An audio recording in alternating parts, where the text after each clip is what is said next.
Kiai Haji Imaduddin Usman Al-Bantani sejatinya bukanlah orang pertama yang menyoal keabsahan nasab Habib Ba'alawi. Jauh berabad-abad sebelumnya, sudah ada para ulama yang melakukannya.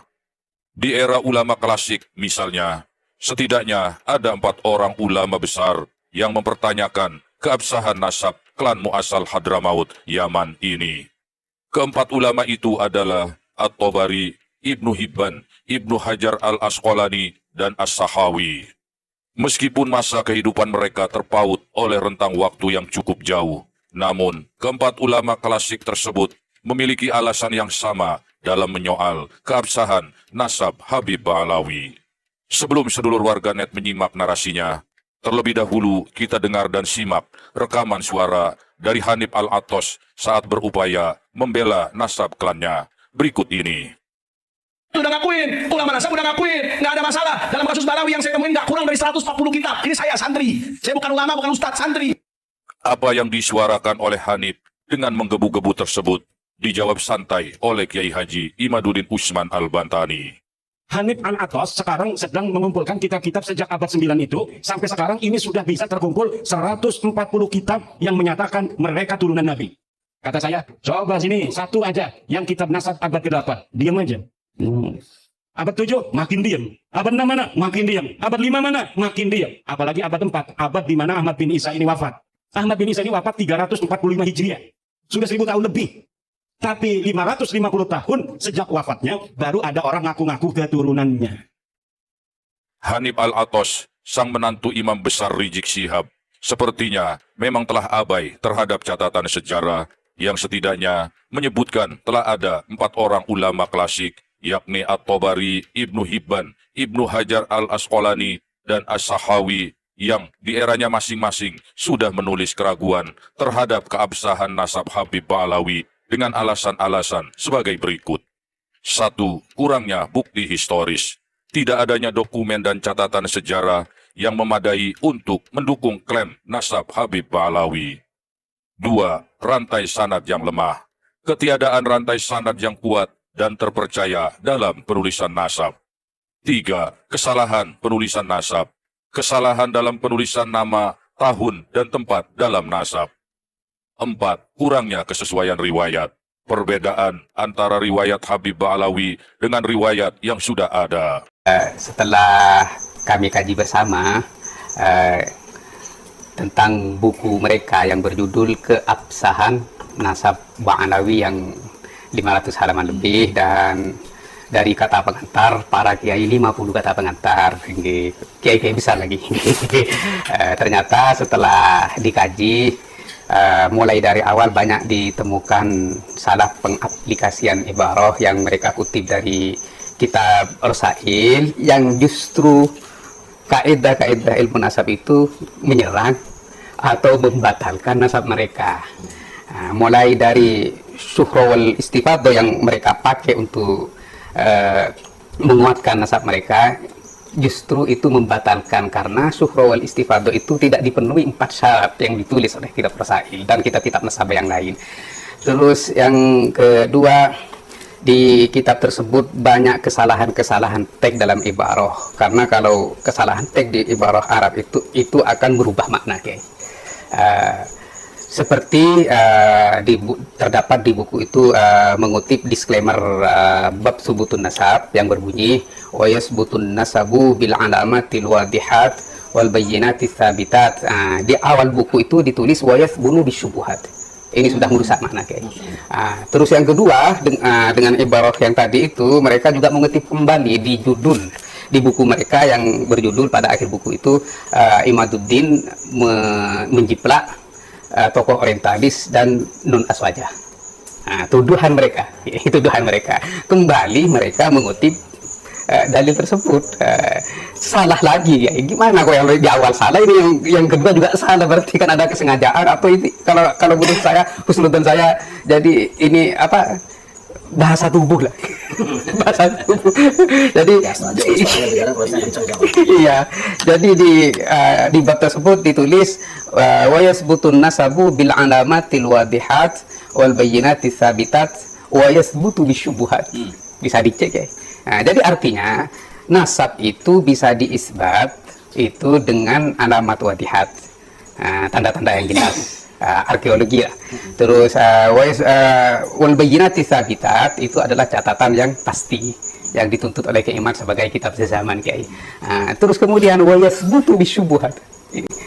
Mungkin jangan-jangan itu cuma salah tulis barangkali itu. 2 kali. 2 kali. Dan masalahnya mungkin gini, kita tidak bisa mengatakan bahwa itu salah tulis karena tidak ada terjemahannya kan? Tidak terjemahkan ini. Kalau terjemahkan kan kita bisa menganalisa, oh mungkin ini apa? Iya. Salah tulis. Jadi misalnya kaum santri bisa memaknai ibarah Arab, ini akan menyesatkan. Iya. Karena artinya wayas butuh bisyubuhat. Jadi nasab itu bisa diisbat dengan Syubhat. subhat, Kerancuan dengan kerancuan. kerancuan Dan seperti itu terbukti ya. Terbuktinya ketika ada akun TikTok itu yang bernama Habib Mujassim gitu. Ketika berdiskusi dengan saya, dia mengatakan, loh, nasab itu Gus kan boleh ditetapkan biadna dalil dengan dalil remeh-temeh. Nah, ini kan membuktikan bahwasanya memang mereka itu sengaja seperti itu. Indikasinya ya gitu. Karena apa? Karena mereka itu ketika mengutip ibarat selalu tidak memberikan arti. Terjemahan itu penting. penting, nggih. Sangat-sangat penting. Nggih. Sebentar, saya lihat. Kayaknya punya saya. Nggih. Kayaknya dia. Nggih. Iya.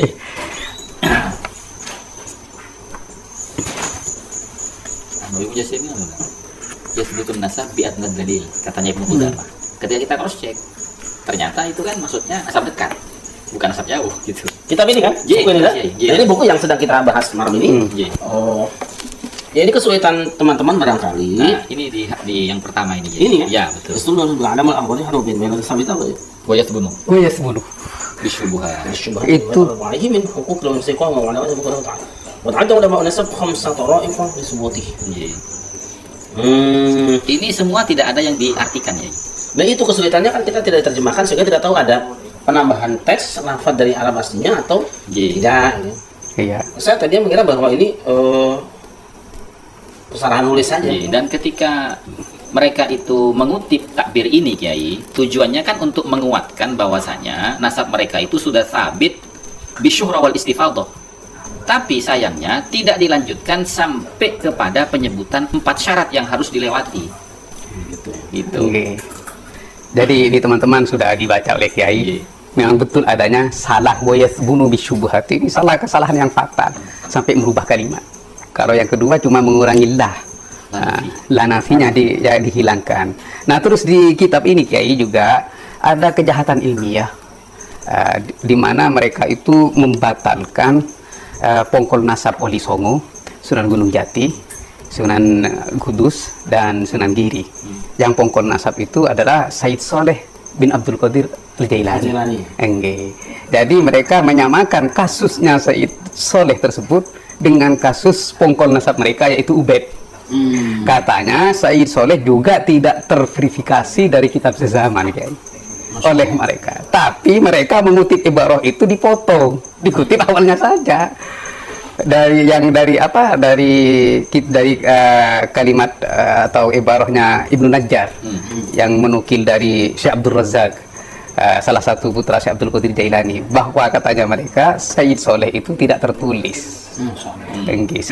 Setelah kami cross check di kitabnya Ibnu Najjar, ternyata mereka potong terusannya, lanjutannya mereka tidak ditulis. Tapi yang menarik buat saya begini, ternyata Syekh Abdul Qadir Jilani sepanjang hidupnya tidak pernah menyebutkan siapa beliau, ya kan? Iya, betul. Tidak pernah ngaku saya ini cucu Rasulullah. Iya. Betul. Tapi kemudian justru setelah wafat beliau, karena kepentingan para ulama yang mengetahui sebenarnya kan, ditulis oleh berpuluh-puluh mungkin ratusan ulama ya, termasuk di dalamnya adalah Ibnu Hajar Asqalani kan tulis juga kitab itu, dan semua menunjukkan silsilah nasab beliau yang sah diakui. Nah, saya ketemu juga dengan salah seorang cucunya Syekh Fadil Jalani, mungkin saya sering ketemu panjenengan dong. Itu beliau tulis banyak kitab, kita mungkin ada sekitar 30 kitab beliau di sini. Itu dicantumkan semua silsilahnya dan itu sumbernya akurat. Ulama-ulama yang memang diakui kredibilitasnya. Ngapun kan saya potong Kiai. Tadi Kiai menyebutkan ketemu dengan Syekh Fadil Al-Jilani. Dan di pesantren sini banyak kitab-kitabnya Syekh Fadil Al-Jilani. Artinya kitab yang beliau tahqiq dan beliau terbitkan. Nah, di antara yang tadi disampaikan oleh Kiai Ja'far itu, ya, itu juga kami lihat di dalam kitab Mukhtasar fi Ulumiddin, Iya. karya daripada Syekh Abdul Qadir Al-Jilani. Di situ juga mengutip pernyataan Ibnu Najjar, di mana Ibnu Najjar mengatakan bahwasanya saya mendengar langsung dari putranya Syekh Abdul Qadir yang bernama Abdul Razak, bahwasanya putranya itu laki-laki perempuan jumlahnya 49, dan di antara 49 itu ada yang meninggal, ada yang hidup gitu kan. Di antara yang hidup itu anak yang ke-13 laki-laki itu bernama Said Soleh. 11. Yang ke-11. Yang ke-11, ya. Yang ke-11. Oke. Said Soleh. Nah, kenapa kami itu kok perlu untuk mengulas itu? Karena lagi-lagi kata Ki Ja'far tadi, ini kejahatan ilmiah. Jadi, kalau mengutip satu makalah atau takbir itu kan harus sampai selesai. Iya, betul. Tidak boleh dipotong. Ini kejahatan ilmiah kalau begitu. Nah, kemudian semua kitab-kitab manakib Syekh Abdul Qadir Al-Jailani, termasuk diantaranya kitab manakib yang berisi Ahlul Bait dan juga keturunan Sayyidina Ali, dan 4 wali kutub, diantaranya Syekh Abdul Qadir Jailani, namanya kitabnya Nurul Burhan. An-Nurul Burhan. Nah, itu ketika menyebutkan Syekh Abdul Qadir kan Abu Soleh. Iya, betul. Itu. Berarti punya anak yang namanya Soleh. Iya. Dan menurut Ki Ja'far, kenapa kok disebut Abu Soleh kunyahnya? Iya. Karena Said Soleh ini adalah putra yang paling dikenal oleh orang lain karena sering dibawa kemana-mana, sehingga orang mengkunyahi Syekh Abdul Qadir dengan gelar Abu Soleh. Nah, ini kalau mau dibatalkan lewat analogi bahwasanya Said Soleh ini sama dengan kasusnya Ubed, ya enggak, ini surah istifadah. Sekarang Ubed nggak pernah sebut dengan Abu Alawi kan? Enggak pernah. Enggak pernah. Jadi terlalu nafsu untuk membatalkan. Sampai bagi sombong. Ada kalanya orang untuk melemahkan pendapat orang itu menggunakan pendapat yang lain. Ji. Tapi sangat disayangkan bahwa cara pentasbihannya itu tidak pas. Tidak pas. Nggih, Kias Ma'al-Fari. Maaf, Farid. Saya kira ini menarik ya. Saya sangat tertarik untuk membedah buku ini. Mungkin Ji. satu saat insya Allah kita pada suka wajib bedah buku ini. Ji. Saran lah. Ji. Insya Allah kita siap ya. Kalau bedah buku pengalaman kami Iya, ini di Kompak. Jadi di 150 ini masih lumayan enak lah untuk dibedah. Setelah 150 itu waduh, harus sedia bodrek katanya teman-teman. Kerancuran ya Ibu Mungkin Nur. buku panjenengan nanti dibedah, disandingkan dengan ini. Nggih. Kita serahkan kepada para panelis, para pembicara, atau kita buat mukhtasornya dulu. Nggih. Ini saya kira setebal ini pun kan intisarinya paling-paling ya mungkin bisa disimpulkan sekitar 2-3 halaman kan bisa. Kesimpulannya saja kan bahwa misalnya nama ulama ini yang mengisbat, misalnya panjenengan juga sama. Nah itu dijadikan sebuah artikel atau makalah kemudian kita bedah bersama-sama. Nggih. Tapi buku ini sudah kita berikan kepada para pembicara dulu, Nggih. biar dibaca, dianalisa. Nggih. Kalau saya baca buku nggak mau berhenti kalau belum selesai. Nggih. Alhamdulillah selesai semua. Nggih. Jadi ini di 500 lebih ini kami jawab dengan 100 lebih. Ya. Iya. Jadi dari semua ulama yang mereka tulis, bahkan pengakuan Hadratus Syekh Hasyim As'ari di dalam penyebutan Sayyid. Di situ di terusannya Hadratus Syekh juga menyebut Sayyid kepada Imam Ghazali. Kalau penyebutan Sayyid itu menjadi isbat nasab, berarti Imam Ghazali juga Sayyid. Sayyid gitu. Ya, Padahal saya kira lugotan misalnya. Lugotan bukan istilahan. Nggih. Ya sampai hari ini beberapa orang di Timur Tengah kan disebut Sayyid Tuan lah. Ya, sangat tidak dalam pengertian isbatun nasab. Kan? Ya, pergaulan lah Tuan, Sayyidi kan? Biasa aja. Terus syahadah. Sahadah ya, sahadah ya. Palsu. Palsu ya. Maksud gimana? Jadi di dalam buku ini mereka itu menampilkan Syahadah coba ya. syahadah dari salah seorang oknum Ba'alawi yang bermarga Balfaqih. Nah ini. Coba ke video. Ini syahadah palsu. Ini syahadah ini. Ini Nggih. kalau di PDF kami ini berwarna ya. Di PDF-nya itu berwarna. Nah, Bisa kelihatan? Bisa kelihatan nggak?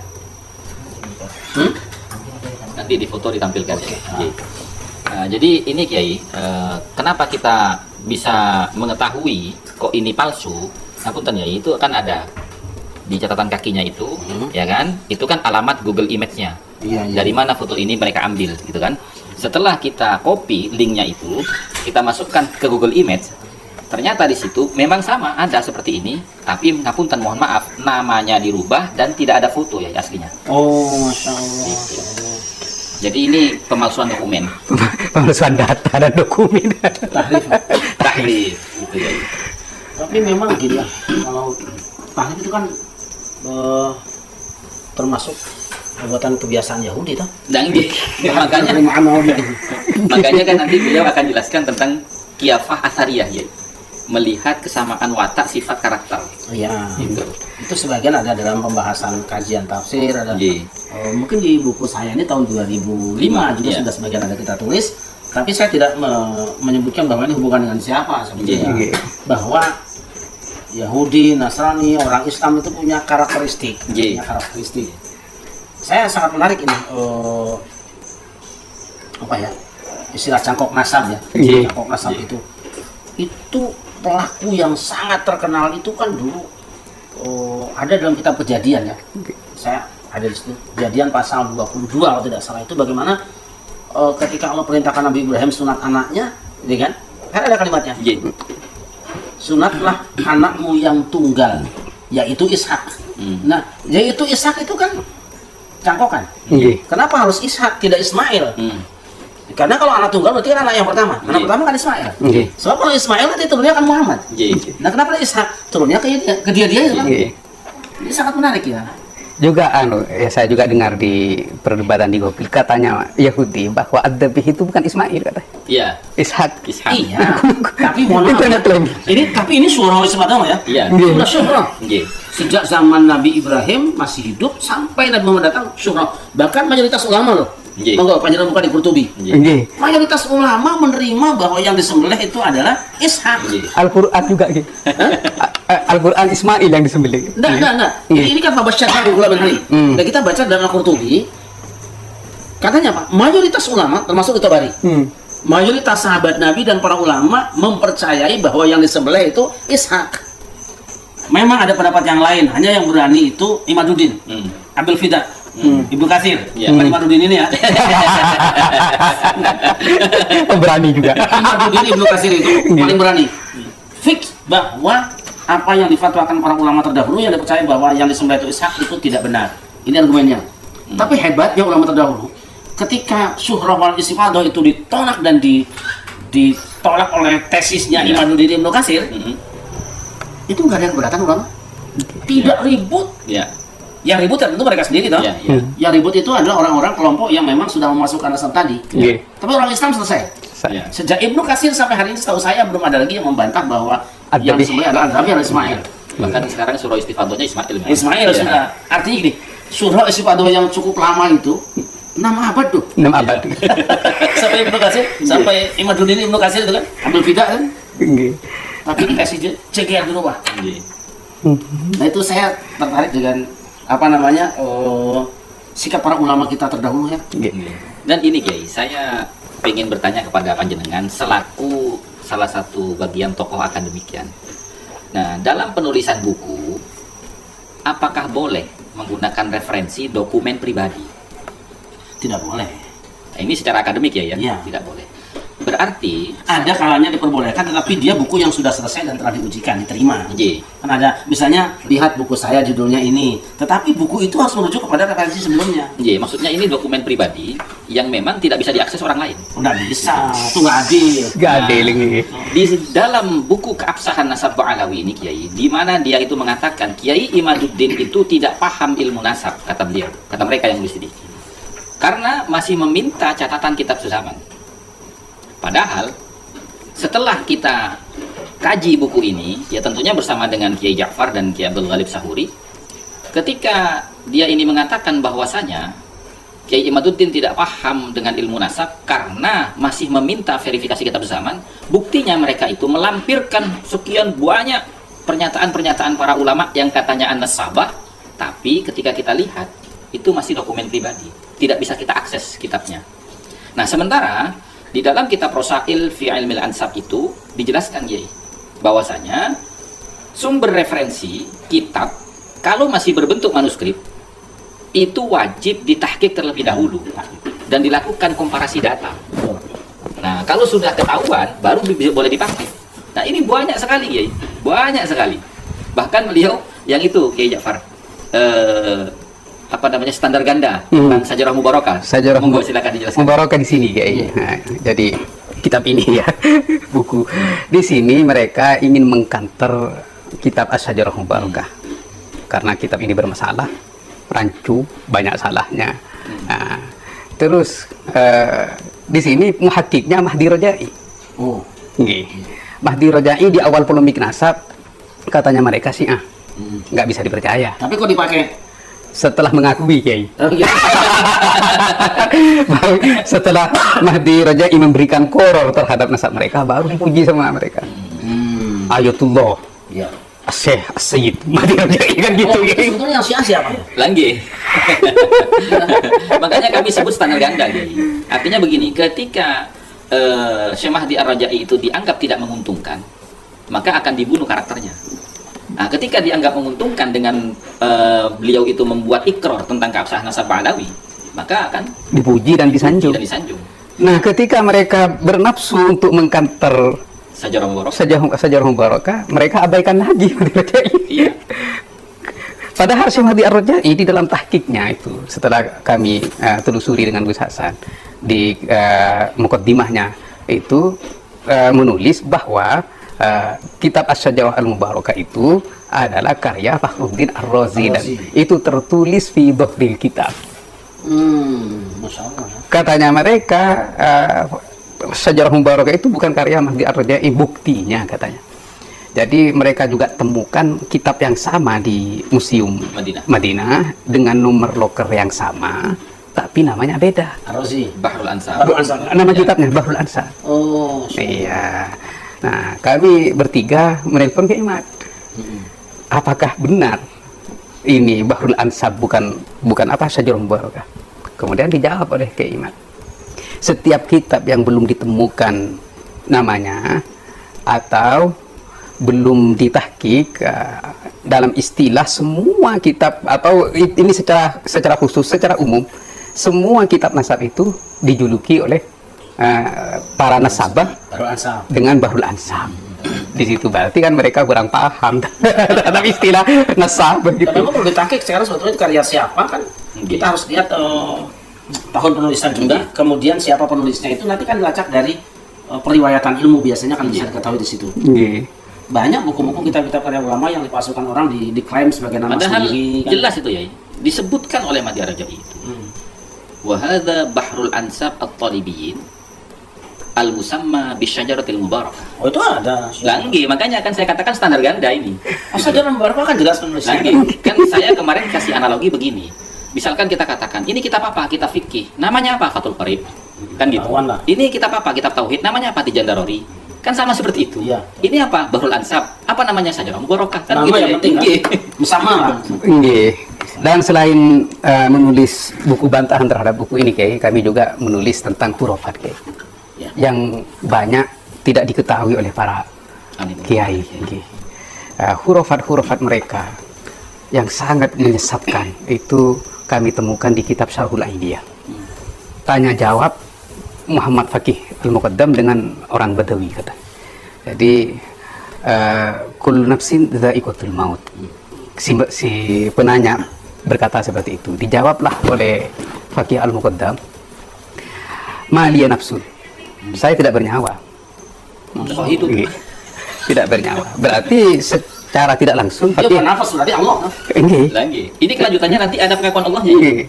Kelanjutannya ini. Ini Tiga kali. ini masih Qadiyah Suro kalau dalam kitab Iya. fikih. Terus kemudian yang si penanya menanya lagi, kullu man 'alaiha fan. Nah, ma ana 'alaiha katanya. Mukadimah. Kubro ini ya. Jadi setiap ada yang di muka bumi ini pasti akan hancur. Nah, saya tidak ada di atas muka bumi ini. Kalau kita seret ayat ini sempurnakan, wa yabqa wajhu rabbika dzul jalali wal ikram. Berarti semua hancur, tinggal dua zat, dia dengan Allah. Iya, wa yabqa wajhu rabbika dzul jalali wal ikram. Iya. Terus kemudian qadiyah kubro yang kedua, kullu syai'in halikun illa wajha. Ana bin nuri wajhihi. Masya Allah. Iya. Itu ya. Jadi dia tidak akan binasa karena langsung dari nurnya Allah. Jadi ketika semua binasa, maka tinggal dua. Dia dengan Iya. Musyrik Betul ya. mendoakan Allah. Terus kemudian si penanya mungkin penasaran. Ini kok ciri-cirinya Allah ada pada dia? Man Muhammad Sebenarnya. Faqih Al-Muqaddam. Siapa sebenarnya Muhammad Faqih Al-Muqaddam ini? Kemudian Faqih Al-Muqaddam itu menjawab, Anallah. pingsan langsung si penanya itu Kiai.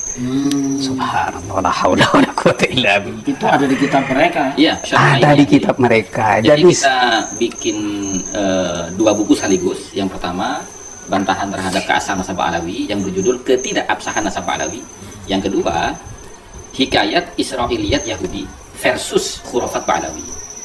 Nah, di situ Kiai Ja'far membuat beberapa bab ya. Ijtira' 'ala Allah, Ijtira' 'ala Rasul, Ijtira' 'ala Sahabah. Oke. Kemudian yang terakhir Kiai, yang kepada umat itu. istihana alal ummah. Nah, Nggih, Nah, yang iya. tadi itu termasuk di dalam Ijtira' 'ala Allah. Dan itu disebutkan nama kitabnya, pengarangnya, halamannya begitu ya. Saya kira yang penting itu. Yang penting kita bisa menunjukkan marji'nya, sumber Iya. aslinya. Iya. Syukur-syukur panjenengan kopi toh. Nggih. Nggih. Ditunjukkan seperti naskah-naskah ini. Nggih. Karena tanpa itu ya nanti orang percaya saja ya. Oh, Iya. dulu orang-orang tuh percaya saja ada Uzair anak Allah juga percaya. Ya. Kitab itu Kiai dijual di Ampel. Syarhul Syarhul Ainiyah. Ainiyah. Karena Syekh Mazen teman kita itu juga beli di Ampel. 60.000 Gus. Iya. 60.000. Saya kira tuh punya, kayaknya belum punya saya tuh. Syarhul Kalau Ainiyah. Istisada ada lah. Tapi kalau Tapi itu belum punya. tapi ini biar teman-teman tahu, kalimat yang terakhir itu dihapus. Dihapus. Oh, Anallah itu dihapus, Dihapus. tapi kami Di lacak manuskripnya. di manuskripnya ada Kiai. Kita simpan manuskripnya ya. Jadi begini teman-teman ya, kalau beli Syarhul Ainiyah itu di kalimat yang terakhir Anallah itu tuh dihapus teman-teman. Tapi kami punya manuskripnya itu ada Anallah itu. Iya. Nah, ini semoga sampai di telinga MUI dan juga semoga sampai di PB dan ormas-ormas yang lain Kiai. saya sih lebih tertarik begini ya. Berharap ke MUI juga kayaknya tidak juga lah. Ya, enggak, ini Artinya gini, nggih. ini kan zamannya sudah maju. Saya lebih senang kalau buku itu kita bedah besar-besaran. Siap. Kita sandingan bersama supaya adil lah, supaya adil. Bedah 2 buku, kemudian kepada masing-masing pihak dipersilakan untuk memberikan kritikan atau i'tiraf atau apa Ya. saja terhadap karya yang lainnya ya. Tapi saya berharap bahwa ini secepatnya jangan dibiarkan terus menggelinding sehingga banyak yang bukan pemain sepak bola turun lapangan. Saya Iya. tidak suka. Saya maunya sudahlah, siapkan wasitnya. Kalau nanti pada suka dipercaya jadi tuan rumahnya juga siap. Jadi, Saya kira. makanya kan gini Kiai, ngapunten Kiai. Jadi saya dengan Kiai Ja'far dan Kiai Abdul Ghalib itu memang mempercepat proses percetakan buku ini. Nah, nanti tujuannya kami akan mengambil 1000 eksemplar. Itu memang tujuannya kami sebagai hadiah untuk para kiai. Jadi kita itu mau silaturahmi ke para tokoh, para alim ulama, para gawagis yang ada pondok pesantrennya. Kalau saya istilahnya bukan gawagis, gemakus. Gemakus. Ini sosialisasi bukan hanya sekedar polemik nasab. Iya. Tapi di sini ada gerakan pengkafiran massal yang dibungkus dengan nasab suci. Nah, kenapa saya bilang pengkafiran massal? Kita kembali kepada kalamullah. Jadi laqad kafarul ladzina qulu innallaha huwal masihu Isa ibnu Maryam. Kalau kita baca tafsir At-Tahrir wa Tanwir karya Ibn Ashur, di sini a'dhamu dolalin nasoro, jadi paling agungnya kesesatan orang Nasrani yang berkata bahwa Al-Masih itu adalah Allah. Nah, di sini kalau kitab Syarhul Ainiyah itu ya, semoga ini sampai di telinga Pak MUI dan Pak NU dan semuanya. Jadi ini pengakuan Fakih Al-Muqaddam dari awal, kullu man 'alaiha fan, kullu nafsin dha'iqatul maut. Ini sudah mengaku Allah. Saya jadi ingat dengan ucapan Ibnu Umar radhiyallahu anhu ketika bicara tentang nikah. Jadi ketika bicara tentang nikah, menikahi wanita ahlul kitab itu kan umumnya sahabat memperbolehkan. Iya. Tetapi Ibnu Umar menolak kan? Iya. Alasannya apa? La a'lumu dzamban a'zama min. Ya gitu kan? Iya. Aku tidak menyaksikan, tidak pernah tahu ada dosa yang lebih besar daripada wanita yang mengatakan Tuhan kami adalah Isa bin Maryam. Iya. Saya ingat itu. Jadi begini guys, walaupun kita tidak menyembah Fakih Muqaddam atau tidak bersujud kepada Fakih Muqaddam, dengan mengakui atau membenarkan ibarah yang tadi saya baca, itu sudah Murtad i'tiqadi.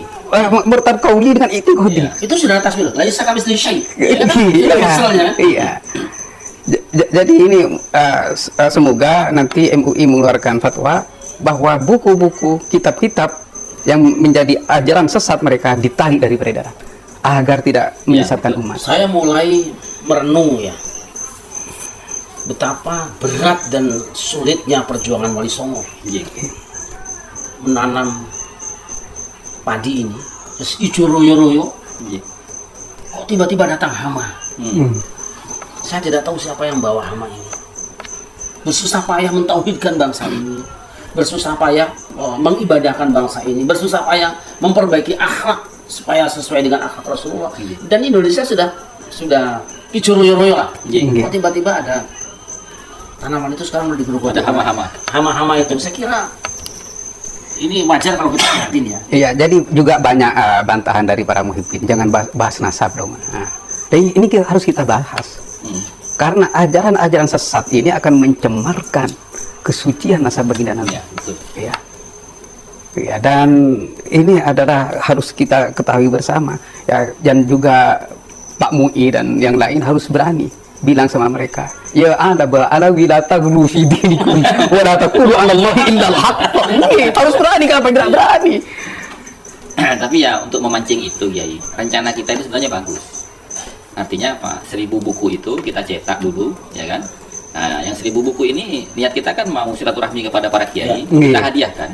Kita bersilaturahmi, bertamu kepada beliau, sowan kepada beliau-beliau, kita hadiahkan buku ini, ya kita ajak diskusi di situ. Ya. Gitu. Itu lebih efektif menurut saya. Iya, takut ini para netizen salah paham, ini kok selalu bahas nasab kan iya, gitu. iya. Enggak, kita penting bahas nasab karena ini bukan nasabnya Maradona, Ya. bukan nasabnya Ronaldinho. Iya. Ini nasabnya manusia suci Iya. yang berdampak syar'i. Betul. betul. Iya. Ada hubungannya dengan syariat kita ini. Ya. Mahabbatuhum, gitu kan? Iya. Wa tauqiruhum. Ya. Itu. Karena ada pesan Nabi Iya. supaya kita memuliakan ahlul bait lah dan betul. zuriyahnya gitu kan. Betul, betul. Jadi walaupun nanti ikhtilaf ulama apakah termasuk yang sekarang termasuk ahlul bait atau tidak, ala kulli hal yang penting gini aja, bahwa zuriyah ahlul bait kita muliakan karena ada hubungan dengan Rasulullah. Iya. Nah, kita tentu ingin menjaga apakah hadis ini sahih, hasan apa dhaif kan gitu. Jadi kalau orang koreksi hadis itu bukan anti ingkarus sunnah, iya. bukan ya ingkarus sunnah itu justru yang main terima-terima aja hadis mau itu kan. Bahwa Al-Hakim pernah mensahihkan 1-2 hadis kemudian oleh Az-Zahabi dikritik, nggak masalah, hakim tetap mulia dan dia tidak bisa dipersalahkan gara-gara kemarin kok hakim mengatakan sahih. Berarti hakim sesat? Tidak. Sama dengan sekarang kan? Berarti Hasyim sesat? Tidak dong. Tidak. Dulu orang sholatnya itu menghadap kiblatnya kan lempeng sedikit utara kan? Sekarang gara-gara ada teknologi kemudian pindah kiblat lain masalah. Sama juga sekarang orang percaya dengan nasab dengan tulisan, oh ada tes DNA, ya pindah kiblat ya apa-apa. betul ya. Tapi Betul. muskilah. Betul. Sepertinya Supaya anu ya, masyarakat kita ini belum siap menerima kemajuan teknologi. Sepertinya kalau bahasanya Ki Ja'far, pemahaman agamanya terlalu tradisional ya. Menurut Ki Ja'far begitu. Kebanyakan menjadi budak pendengaran, kayak bukan Tidak apa-apa, penelitian. kita tetap berdoa Allahumma qawmi fa innahum la ya'lamun itu aja dulu. La kulluhum kan. Jadi yang tidak bisa digapai semua ya jangan sampai tidak dicapai sebahagiannya kan gitu. Tidak apa-apa, ikhtiar kita insyaallah kalaupun tidak ayahnya mungkin anaknya, tidak anaknya cucunya, tapi kita sudah mewariskan ilmu pada mereka yang insya Allah berguna buat mereka. Pada akhirnya juga mereka akan menyadari kok. Jadi saya selalu menganalisa di takhrijul hadis itu kan. Mundur-mundur lah. Ini yang kita contohkan, yang selalu kita contohkan itu kan wabihamdi itu tuh. Subhanallah wabihamdi, wabihamdi. Itu dulu kan dibid'ahkan karena katanya ziyadahnya tidak sikot. Iya kan? Jadi wabihamdihnya tidak sikot. Jadi sampai di buku-buku saudara kita, versi semua itu hantam. Ya udahlah, saudara kita sebagian tinggalkan itu. Tapi belakangan tahun 2000-an 90-an ya. Si Hambali mengatakan itu ziyadahnya sikot makmula kan. Dia balik lagi kita wabihamdih lagi. Biasa aja lah. Supaya tidak salah kita cari yang benar, cari yang benar aja. Sekira iya. Yang tidak boleh itu kalau kita kemudian menuduh orang tanpa argumen kan, hanya benci. Nah, sebenarnya kita melas lah, kasihan gitu kan. Kalau kami itu menyatakan mereka ini jelas-jelas aliran Syiah yang bertakiyah, itu wujud data dan buktinya banyak ya. Di antaranya kita sebutkan di dalam buku yang kedua, Hikayat Israiliyat Yahudi versus Khurafat Ba'dawi itu. Nah di situ ada ijtira' ala sahabah. Masya Allah. Manambutu ashabu Rasulillah illa ala suhbah gitu ya Kiai. Jadi tidak ada istimewanya. Sahabat Nabi itu nggak ada istimewanya kecuali hanya karena persahabatan dengan mereka Rasul. itu memiliki status sahabat dengan Rasul. Masya Allah. Gitu loh. Walau kunna adroknahu. Nah, kalau seandainya kami ini Ba'alawi ini ya hidup di zaman Nabi, lakunna Min asbaqi. min asbaqihim. Maka tentu kami akan melampaui derajat mereka. Ini kan Syiah ini. Syiah yang bertakiyah ini. Cuma kalimatnya agak diukir-ukir ya. Nggih. Itu bukan cuma si Agus. Nah sekarang yang menarik ada di antara saudara-saudara kita yang sebetulnya Syiah itu supaya mungkin ya namanya juga buruk sangka lah. Iya. Di analisa ya. Ada yang tiba-tiba ditambahi dengan Asy-Syafi'i, Al-Asy'ari. Jangan-jangan itu juga bagian dari Takiyah. Takiyah. ada itu orang-orang yang tambahin namanya belakangnya Asy-Syafi'i, Al-Asy'ari. Tapi kalau kita lihat dari lakunya mananya yang Asy'ari? Wonten ya. Enggak. Ciri-ciri Asy'arinya ada. Enggak ada. Merasa dirinya paling unggul. Itu sudah Yahudi. Nahnu abnaullah wa ibba'u. Nah, itu kan di kitabnya mereka juga ada. Ada. Selain Ba'alawi hewan. Ya. Itu. Terus Saya tulis ini tahun 2005 ini. Nggih. Gelar-gelar itu tadi mana tadi? Jadi tapi saya tidak dalam rangka menyindir siapapun, tidak ada. Saya tulis saja bahwa dulu ada sekelompok orang yang menggelari dirinya dengan Habib Habib. Nah itu kan ini di tulisan saya tahun 2005. 2005 ya. Nggih. Saya tidak masuk siapa-siapa, cuma saya jelas bahwa loh, saya tulis 2 September 2005. Jadi ada kan? Nggih. Qalatul Yahudi wan Nasara nahnu abna'ullah wa ahibba'u. Nggih. Orang Yahudi dan Nasrani mengatakan kami abna Allah dan habibnya Allah. Saya tulis di situ. tapi Iya. Itu udah saya tulis di sini. Nggih. Karena menurut saya habib itu zamannya hibah. Nggih. Gitu kan? Kalau habaib pun habibah sih. Walaupun boleh ya kan. Nggih. Kalau habaib itu jamaah dari habibah tuh. Nggih, terus. Jadi nanti setelah 2 buku ini ya, di kitab Khurafat itu kami dalami tentang khurafat. Ternyata khurafat itu bukan hanya di sebatas tahayul tentang sesuatu yang tidak logis. Ternyata khurafat itu terbagi menjadi 4 Kiai. Jadi khurafat diniyah. Nah, khurafat agama seperti yang komunikasi dengan Badawi itu tadi, dan juga diantaranya ada serah terima jabatan Kiai. Nggih. Gusti Allah dengan leluhur ba'anawi. Transaksi. Nggih. Nggih. Mulkukah. Nggih. Kerajaanku adalah kerajaan kamu. Masya Allah. Tusarrifuha kaifa syi'ta. Ini luar biasa. Jadi, ini khurafat dia. Jadi semoga para kiai mendengar ini ya. Ini pasti sesat. Nah, ini khurafat diniyah. Mungkin itu juga yang membuat mereka itu terkesan berani melanggar syariat. Ya, itu aja berarti. Mungkin ini Yai, yang membuat mereka itu berani sekali melanggar syariat. Kesannya kan berani sekali. Sudah ada kontrak politik tuh. Ya karena MOU dengan Tuhan. iya. Tadi itu mulkukah. Tusarrifu kaifa syi'ta. Kalau istilah sekarang ini PJ. PJ-nya Allah. Luar biasa.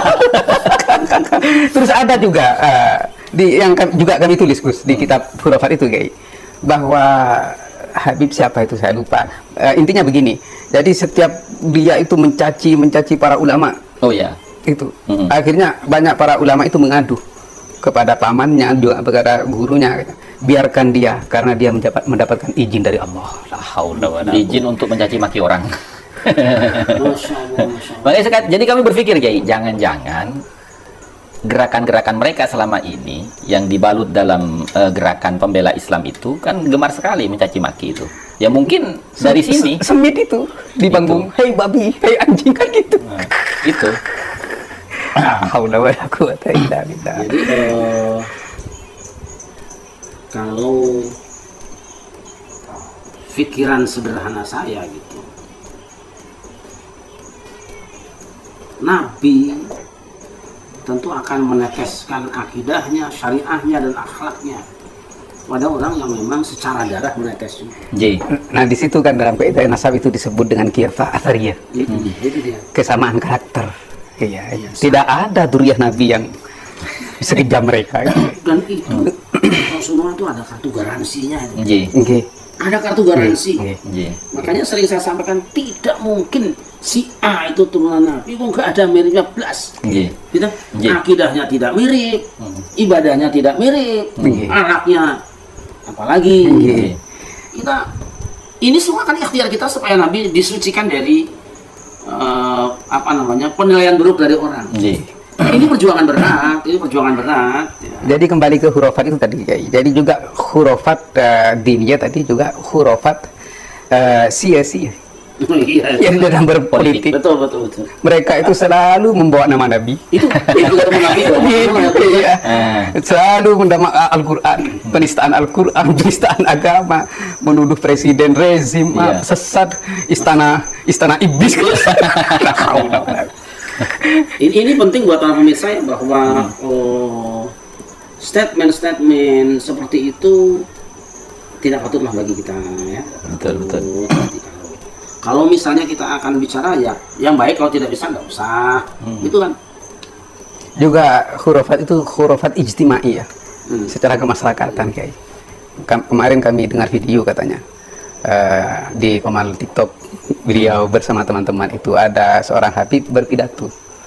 Jadi kalian itu percuma sholat dan puasa kalau tidak mendoakan Habib. Masya Allah. Ini sama dengan ketuanya dulu yang Ya. katanya percuma ikut Al-Quran kalau tidak ikut Habib. Iya, ya itulah istilah Ahlul Bait yang dirubah menjadi sebutan Habib itu yang dipermasalahkan. Nggih. Kita ini sangat mencintai Ahlul Bait. Iya. Siapa yang bela Ahlul Bait? Takdim hormat, Oh, iya. cinta kepada Ahlul Bait tinggi. Kan sering saya sampaikan pesan Nabi itu yang inti 3, Quran, hadis, dan Ahlul Bait. Iya. Tapi ya Quran yang mutawatir dong, yang benar, Iya. yang Quran yang syadza, hadis juga yang sahih, jangan yang maudhu. Pun nasab juga harus yang sahih, Iya. gitu. Janganlah kemudian kita merasa bahwa kalau orang menyakiti kita terus menyakiti Nabi, nanti dulu hubungan kita dengan Nabi pastikan dulu. Kalau sudah benar si A itu adalah dari Ahlul Bait, ya nggak usah diminta. Nggih. Kita akan ada di situ.